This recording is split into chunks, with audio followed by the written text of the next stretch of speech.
Hi everyone, आप सब कैसे हैं। मुझे उम्मीद है कि आप बहुत अच्छे होंगे और मन लगा के पढ़ाई कर रहे होंगे। दोस्तों, आज का हमारा क्या है, हम प्रगतिवाद पढ़ रहे हैं। और प्रगतिवाद में दूसरे नंबर पे कौन से कवि आते हैं? नागार्जुन आते हैं। ये वही हैं जो एक आंचलिक उपन्यासकार के रूप में भी प्रसिद्ध हैं, जिन्होंने क्या लिखा, जैसे बलशनमा हो गया, नई पौध, वरुण के बेटे, ये सारे आंचलिक उपन्यास लिखते हैं। और इनका जो उपन्यास के क्षेत्र में भी महत्वपूर्ण स्थान रहा है। और ये क्या है, एक राजनीतिक कवि के रूप में भी प्रसिद्ध रहे हैं। इनको प्रगतिवाद का सलाका पुरुष कहा जाता है। अगर एग्जाम में पूछ ले कि प्रगतिवाद का सलाका पुरुष किसे कहा जाता है, तो किसे कहेंगे? नागार्जुन को कहेंगे।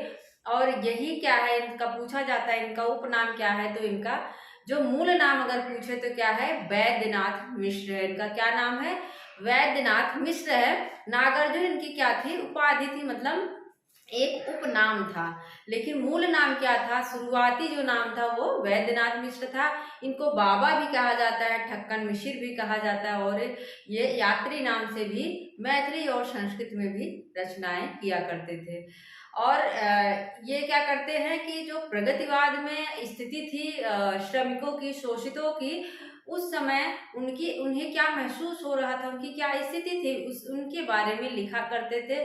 जैसे इन्होंने बहुत सारी कविताएं लिखा, हरिजन गाथा लिखा, तो कालिदास लिखा, बादल को घिरते देखा, पाषाणी, ये सारी कविताएं लिख के क्या किया इन्होंने?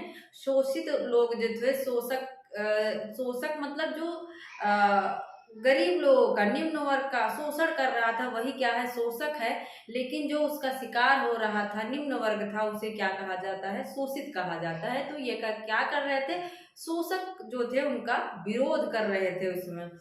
और अब देखते हैं कि नागार्जुन किस युग के कवि हैं। मैंने इसका इन लोगों का क्रम भी याद करवा दिया है। सबसे पहले कौन आते हैं? केदारनाथ अग्रवाल, फिर नागार्जुन, इसके बाद कौन है? शिवमंगल सिंह सुमन, फिर त्रिलोचन और रांगे राघव। मैंने इन सब का एक क्रम ट्रिक के माध्यम से याद करवा दिया है। आप देखना चाहे तो वीडियो पे क्लिक करके आप देख सकते हैं।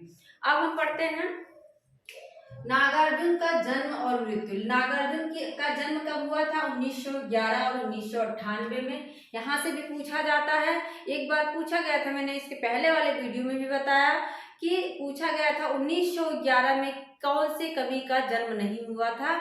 तो उसमें था एक नागार्जुन था, केदारनाथ अग्रवाल था, अज्ञेय था, एक कोई और दे दिया था जिसका नहीं था। तो आप लोग याद रखना, नागार्जुन या केदारनाथ अग्रवाल और अज्ञेय, ये सब का जो समय है क्या है? सन 1911 है। मैंने याद कर लिया था, अग्रवाल में भी गा है और नागार्जुन में भी गा है, अज्ञेय भी लगभग गा की तरह ही आ रहा है, तो 11 में भी गा है।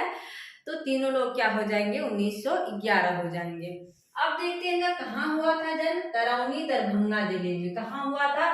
तरौनी दरभंगा जिले में, मतलब बिहार में हुआ था। दरभंगा कहाँ है? बिहार में है। तो तरौनी दरभंगा जिले में इनका 1911 में जन्म होता है। और इनका मूल नाम क्या था? वैद्यनाथ मिश्र। ये मोस्ट इंपॉर्टेंट क्वेश्चन पूछा जाता है, आप लोग याद रख लेना। पूछा जाता है कि किसका मूल नाम, नागार्जुन का मूल नाम क्या था? वैद्यनाथ मिश्र। या पूछ लेता है वैद्यनाथ मिश्र किसका मूल नाम था, तो याद रखना नागार्जुन का था। और फिर उपनाम है, बहुत सारे उपनाम है। यात्री, नागार्जुन, बाबा, ठक्कर मिश्र, मैंने बता ही दिया। और यात्री किस नाम से लिखते थे? यात्री नाम से ये संस्कृत और मैथिली में रचनाएं किया करते थे। संस्कृत और मैथिली में कौन सा है इनका? पत्रहीन नग्नगाछ। पत्रहीन नग्नगाछ से क्या करते हैं? यात्री उपनाम से मैथिली में लिखते हैं। और इसी पे क्या होता है, इनको 1968 में साहित्य अकादमी पुरस्कार भी मिलता है। साहित्य अकादमी पुरस्कार भी इनको प्राप्त हुआ था। इस बात को आप लोग याद रखना, क्योंकि ये पूछा जाता है कि साहित्य अकादमी पुरस्कार नागार्जुन को किस रचना पर मिला था? तो पत्रहीन नग्नगाछ पे मिला था। और किस भाषा में है? ये मैथिली भाषा में है। इसके बाद क्या है? ये खड़ी बोली के क्या है? खड़ी बोली की प्रथम प्रकाशित रचना ये पूछा जाता है। खड़ी बोली की इनकी प्रथम प्रकाशित कविता एक थी, राम के प्रति, 1935 में। ये कहाँ प्रकाशित होती है? विश्व बंधु नाम एक साप्ताहिक पत्र था। विश्व बंधु नाम का एक क्या था, साप्ताहिक पत्र था।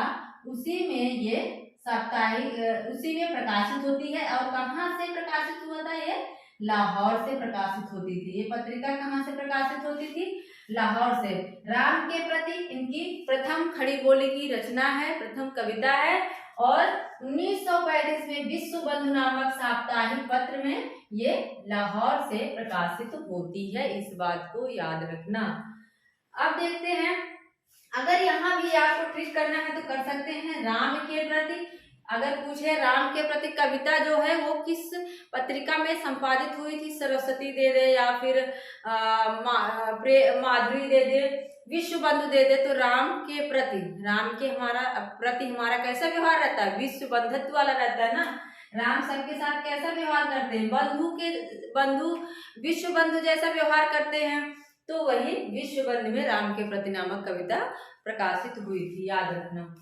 इसके बाद है, एक पूछा जाता है, डॉक्टर बच्चन सिंह इन्हें क्या करते हैं, इनकी कविता को नुक्कड़ कविता कहते हैं। डॉक्टर बच्चन सिंह जो आलोचक है वो क्या करते हैं, इनकी कविताओं को नुक्कड़ कविता की संज्ञा देते हैं।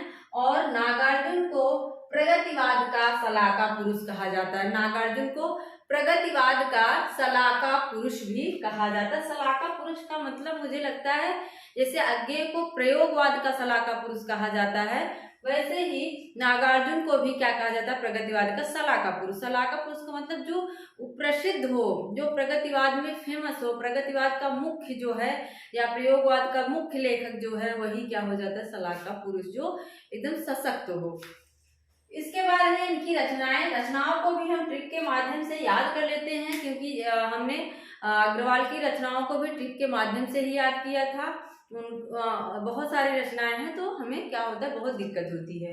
अब देखते हैं, उनका था क्या, युग की गंगा था, इनका है युग धारा। उनका था युग की गंगा, इनका है युग धारा। सतरंगी पंखों वाली, प्यासी पथराई आंखें, भस्मांकुर, तालाब की मछलियां, खिचड़ी विप्लव देखा हमने, तुमने कहा था, हजार हजार बाहों वाली, और एक है लास्ट, पुरानी जूतियों का कोरस। अब ये जो भस्मांकुर है ये पूछा जाता है क्या है, ये खंड काव्य है। भस्मांकुर क्या है, एक खंड काव्य है।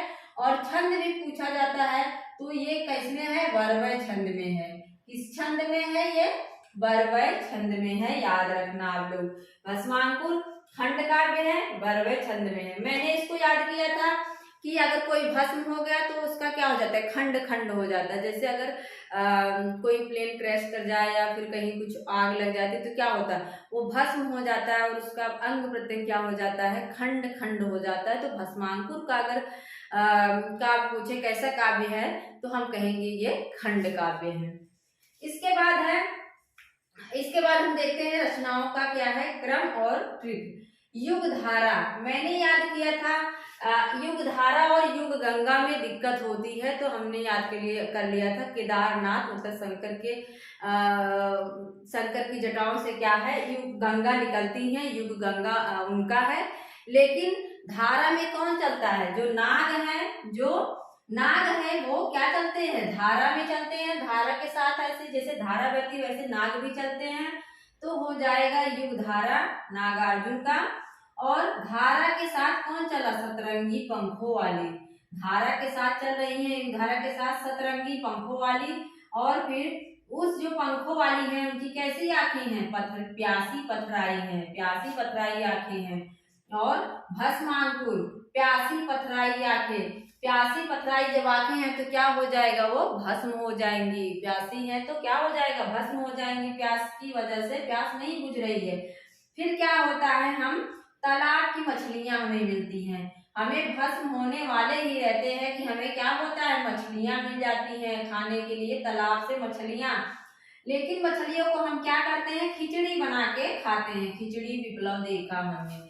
मछलियों को क्या करते हैं, खिचड़ी बना के हम खाते हैं। वैसे कुछ लोग हैं जो नहीं खाते होंगे तो ये मत सोचे कि मैं क्या बता रही हैं, ये बस मेरी क्या है एक ट्रिक है, याद करने का एक तरीका है। तो मछलियों को क्या करते हैं, हम खिचड़ी बना के खाते हैं। और तुमने कहा था, फिर वो कहते तुमने कहा था, क्या कहा था, हजार हजार बाहों वाली।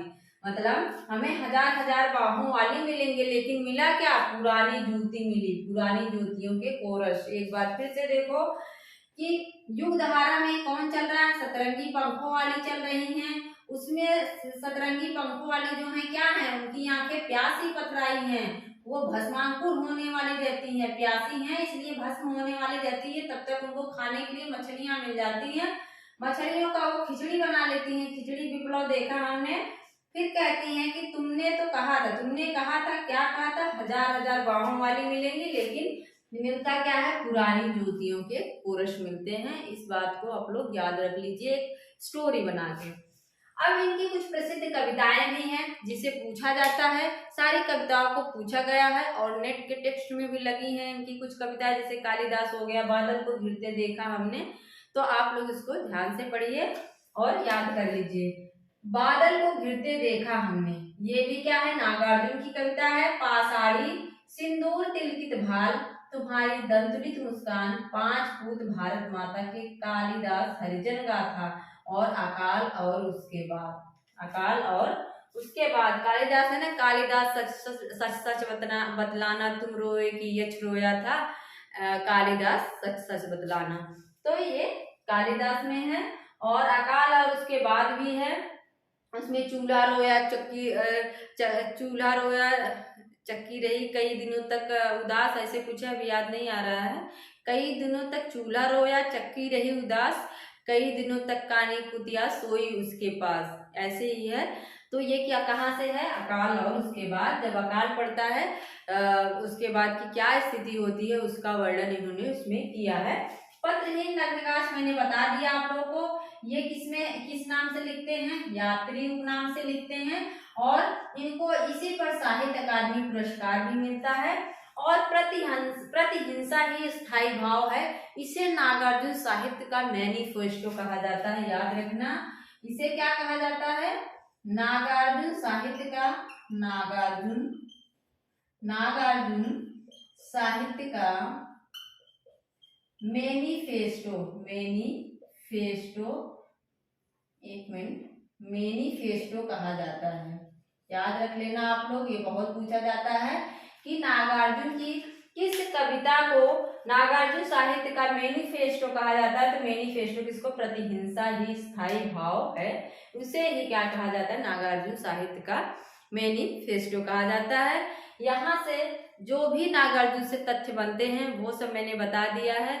और आप लोग ये भी याद रखना कि अगर आंचलिक उपन्यासकार में पूछे सबसे प्रसिद्ध कौन है या फिर कौन उसके जनक है, तो फणीश्वर नाथ रेणु है। लेकिन उनकी रचनाओं का अगर क्रम आपसे पूछ रहा है कि क्रम में, तो इनका जो है नागार्जुन का वो वाला पहले आता है, बलचनमा। जो बलचनमा है वो 53 का है, लेकिन इनका जो रेणु का जो मैला आंचल है वो कितने का है? वो 54 का है। तो क्रम के हिसाब से देखेंगे तो इनका जो उपन्यास है वो पहले आएगा, लेकिन रेणु क्या है? आंचलिक उपन्यास के जनक माने जाते हैं। और यहाँ देख रहे हैं आप लोग, यहाँ सन भी देख लीजिए, 53 में इनका क्या है? युगधारा भी है, और 53 में ही बलचनमा उपन्यास भी लिखते हैं। कुछ जो मोस्ट इंपॉर्टेंट होते हैं रचनाओं का क्रम देख लीजिए। भस्मांकुर क्या है? भस्मांकुर 71 की रचना है। भस्मांकुर क्या है? 71 की रचना है। मुझे लगता है आप लोगों को समझ में आ गया होगा कि नागार्जुन की रचनाएं कौन सी है, उनका उपनाम क्या है, उनका समय क्या है, ये सारी चीजें आप लोगों को समझ में आ गया होगा। मिलते हैं नेक्स्ट वीडियो में। धन्यवाद।